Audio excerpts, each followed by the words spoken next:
Engineer Mirza جیلوی نے رسول اللہ صلی اللہ علیہ وسلم کی شان اقدس کے اندر صریح ترین گستاخی کی ہے، اور معاذ اللہ اس نے کہا کہ اللہ کے سوا کوئی نبی، کوئی ولی، کوئی بابا تشیعی کوئی نہیں۔ حقیقتاً یہ گستاخی ہے، اور مرزا اپنی زبان سے بھی اس کو گستاخی تسلیم کر چکا ہے۔ وہ کس طرح کہ وہابیوں کا رد کرتے ہوئے اس نے کہا کہ شاہ اسماعیل دیلوی نے تقویت الایمان کے اندر یہ جملہ لکھا ہے کہ اللہ کے سوا، یعنی اللہ کے سامنے ہر مخلوق چھوٹا ہو یا بڑا، اللہ کے سامنے چمار سے بھی زیادہ ذلیل ہے۔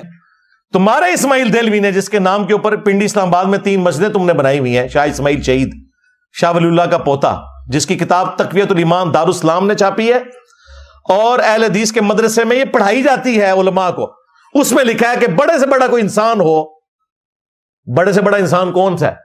پیغمبر ہی ہے نا۔ اور الگ سے بھی انہوں نے ذکر کیا کہ انبیاء کو، ایون انہوں نے کہا کہ یہ بڑے بھائی ہیں انبیاء جو ہیں، والعیاذ باللہ تعالی۔ بڑے سے بڑا انسان یا مقرب فرشتہ ہو، وہ اللہ کے سامنے چمار سے زیادہ ذلیل ہے، استغفر اللہ۔ یعنی جس طرح یہ صفائی کرنے والے لوگ ہیں، ہیومن ڈگنیٹی میں تو ہمارے برابر ہیں، لیکن انہوں نے کہا کہ ان سے زیادہ ذلیل ہیں اللہ کے سامنے، والعیاذ باللہ تعالی۔ تو یہ مرزا جیلوی خود تسلیم کرتا ہے کہ یہ صریح گستاخی ہے، اور جو مرزا جیلوی کے اپنے الفاظ ہیں کہ اللہ کے سامنے اللہ کے سوا کوئی نبی، کوئی ولی، کوئی بابا، شاہی کوئی نہیں۔ بھئی جب توحید بیان ہوگی تو گستاخی تو آٹومیٹکلی ہو جائے گی، کیونکہ توحید کا مطلب ہی ہے کہ اللہ کے سوا کوئی پیغمبر، کوئی فرشتہ، کوئی بزرگ، کوئی بابا، شاہی کوئی نہیں۔ توحید کا تو مطلب ہی یہی ہے کہ کوئی انسان اپنا پیشاب بھی نہیں روک سکتا، خواہ وہ پیغمبر ہو یا ہم انسان ہو۔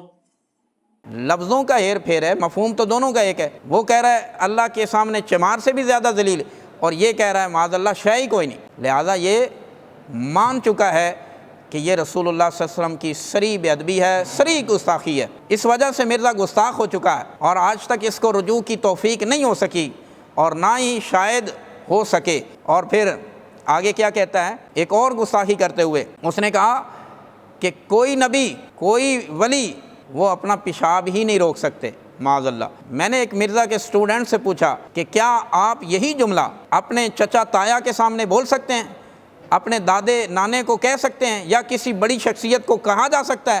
تو وہ کہتا ہے نہیں جی، بے ادبی ہے۔ اللہ تعالیٰ کے رسول صلی اللہ علیہ وسلم نے کیا فرمایا، من لم یرحم صغیرنا ولم یوقر کبیرنا فلیس منا، جو ہمارے چھوٹوں پہ شفقت نہ کرے اور ہمارے بڑوں کی توقیر احترام نہ کرے، وہ ہم میں سے نہیں ہے۔